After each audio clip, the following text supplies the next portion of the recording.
Yo guys, welcome to the second week and the second episode of this format. Today we are going to break down the best beat I made so far.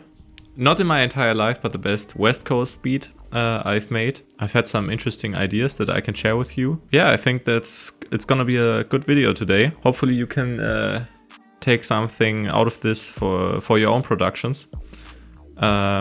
We have some interesting tips when it comes to arrangement today.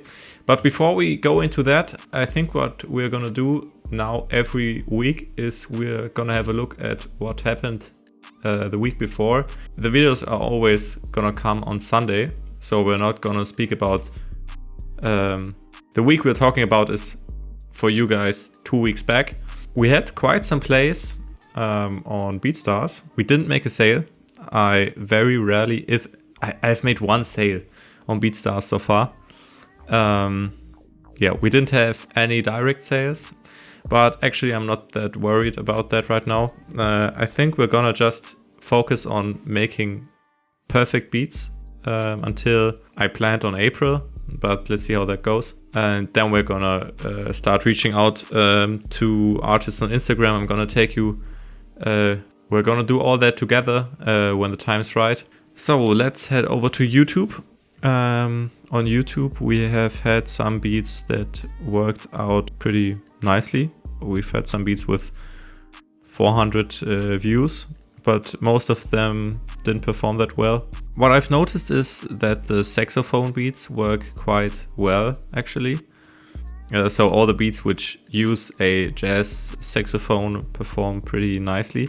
We've had some dislikes. I don't know if that is because one person just didn't enjoy the beats and decided to dislike all of them, or if it's because the beats are not that great. Could be possible. I was not too confident in some of them, like this one, or I thought this one was pretty nice, so I'm always trying to not assume hate. Maybe it's a legitimate critique. Maybe the person just didn't like it. Okay, let's get started with the beat breakdown. This is a very interesting part of the beat. We're gonna talk about that, but for now, let's just start with the first melodic layer we have in this beat.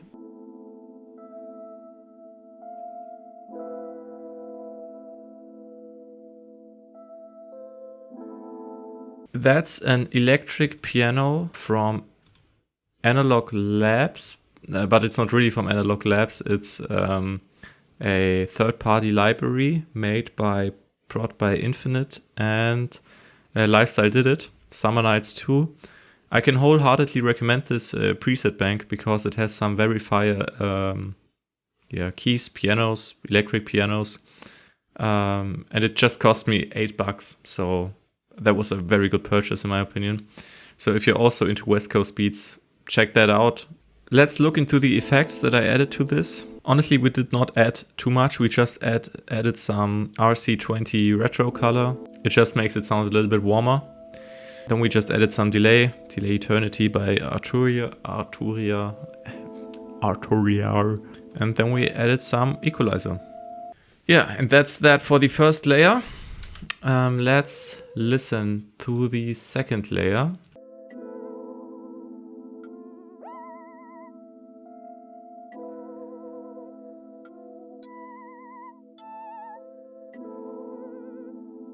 So this is a preset from Omnisphere. It's called Clink Theremin. I think it's within the Retroland bank. You should really check that out. There are some fire weird sounds in there. Let's look at the effects that we added. So we have some wider to add more stereo separation. We have some equalizing to take out this clicky noise.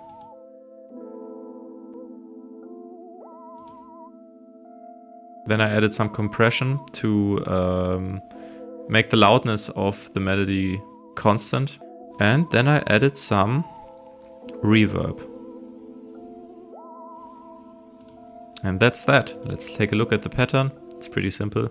So the melody is just made of 3 notes. Pretty simple. It's just the second and the fifth for the first 4 bars. The B is just pitched up 1 octave at the end. And then I added the root note here in the end, which is A. Yeah, pretty simple. The next layer we added, that's a very important part of the entire beat. Honestly, I could have just left it at that. What I realized when I made this beat is that you just need, I said it in the last video as well, you just need that one element that really catches you. I don't know, those strings, they spoke to me. Yeah, that's a pretty fire melody. Let's take a look at how I made that. Let's turn off the effects for a second.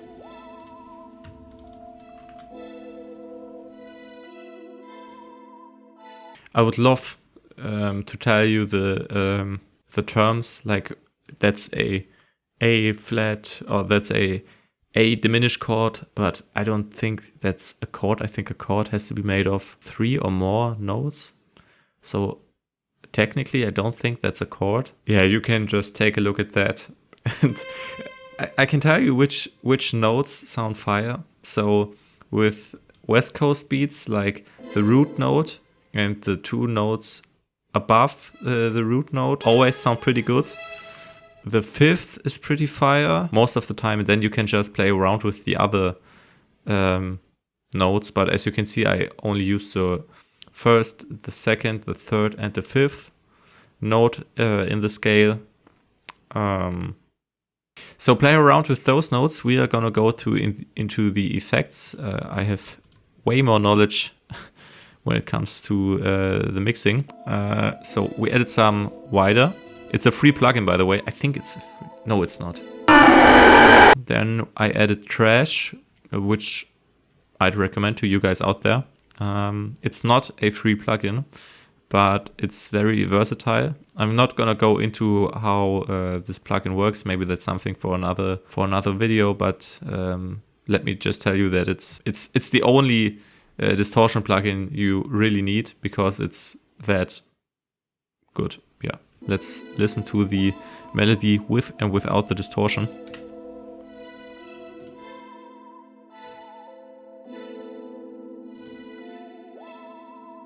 It just makes the sound a little bit more crisp. Then I added some delay. The mix is just at, I think, 24%, which is pretty loud. Yeah, but it sounds good. Then I added some reverb, and then I think I took out some high end. We forgot to talk about the preset. Unfortunately, I do not know which one of the presets I used within Sytrus, but I used Sytrus. And if you have a copy of FL Studio and do not use Ableton or something else, then I would recommend you check out Sytrus, because it's a very good stock plugin, especially if you don't own any third-party VSTs. Sytrus it's nice. It's not too intuitive though, so just check out the presets for the start. The second to last melody we're gonna talk about is this right here. This is the dry signal, so there are no effects on that. That's from Omnisphere, and it is called Cream of Emotion. That's a pad. It's a pretty simple pattern. I just added, I just laid down an A and layered it with another A, an octave above. So that's just the root note. This layer is honestly just for ear candy purposes. It just makes the melody sound a little bit fuller. Yeah, I didn't add any effects to that. I just added some pancake, which goes from the left to the right ear. The last thing I added to this melody is a second lead, which plays in the first chorus and then never again. I don't know why I didn't add it again. I think I just forgot about it, but it's honestly pretty fire. Okay, let's have a look at how I made that. Oh, that's a one shot. So let's look at the effects of this lead. We have this phaser. Yeah, the most noticeable effect of this phaser is that it takes out a lot of high end. Where are we? Okay, so I added this phaser. I added some distortion. Then I add some bit crushing with effector. Then we have an equalizer, which takes out some of the high end, and a compressor to make the loudness constant throughout the pattern. And that's all the melody layers we have in this beat.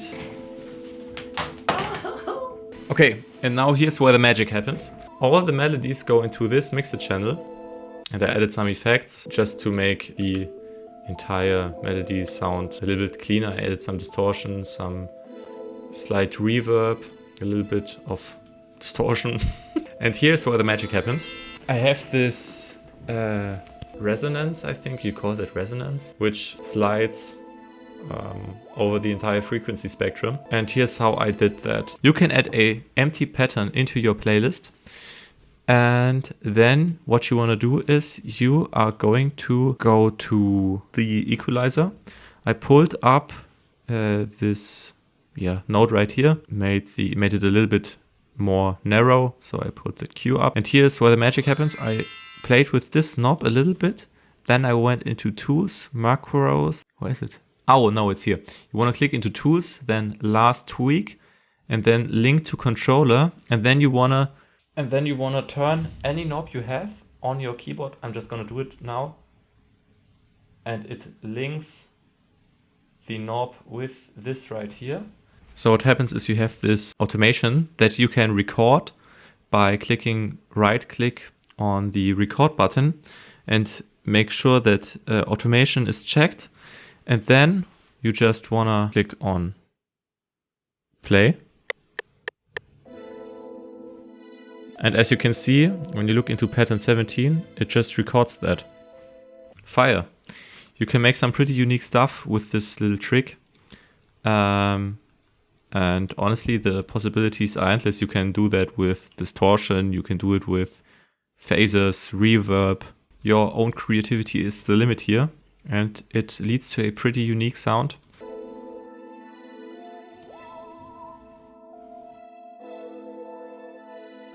That's a pretty important tip. And I just faded that in and out. I added this effect for the chorus, especially for the chorus, but it plays throughout the parts as well.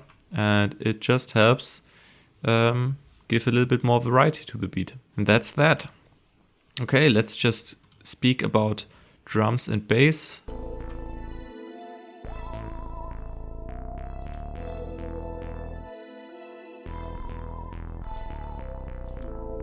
The notes you want to focus on when making bass lines are the first and the fifth. They're used pretty often in West Coast type beats. That's just from me listening to other type beats on YouTube. That's that. I added a clap, of course. Pretty simple, it just plays the 2 and the 4. I added this laser perk. Then I added this scratch sound.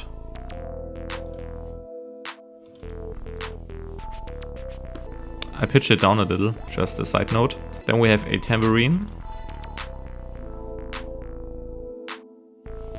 Pretty simple. Triangle.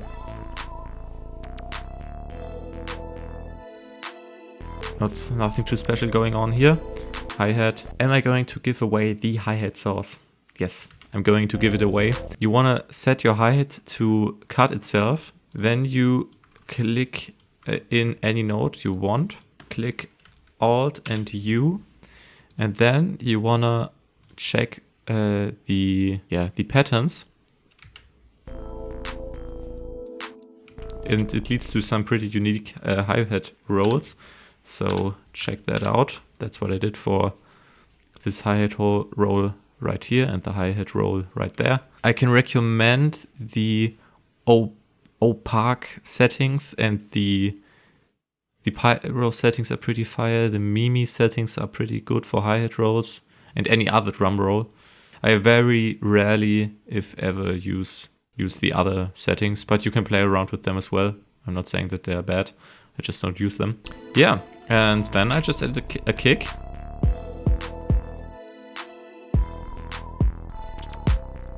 And I also added a 808. What I'm doing pretty heavily right now is I play around with...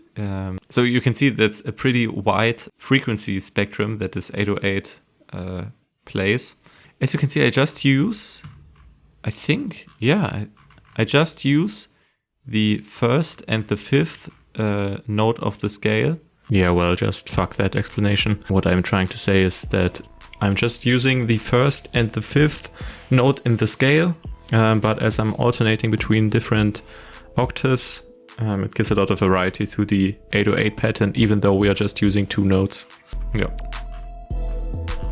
Just the first and the fifth. And then I added another kick pattern to go on top of the 808, because the first kick pattern doesn't fit well with this one. Yeah, and that's honestly it.